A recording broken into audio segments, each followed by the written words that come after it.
Yolgon chiyor, yolgoning qachon tugaydi?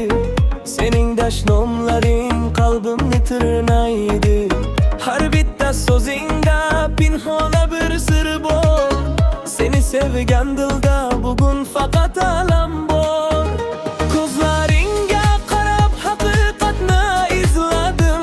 Sog'inganda tunda ismingni men so'zladim. Afsus sening yo'ling o'zga ekan bildim kech. Bu alvido so'zi aytilmasdi bizda hech. Nigohlaring soxta, so'zlaring esa muz.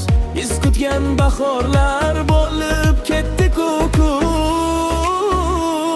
Chidashga qolmadi-ku dosh. Yolg'onchi va'dalaring qayerda qoldi?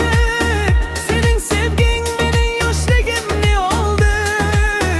Bugun armon bizning sevgimizni yutmoqda. Seni kutgan yurak endi sendan ketmoqda.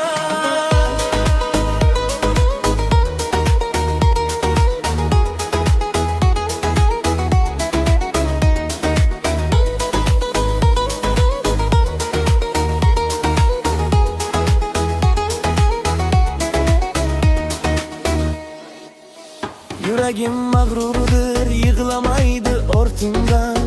Butkul qildim-ku bugun sen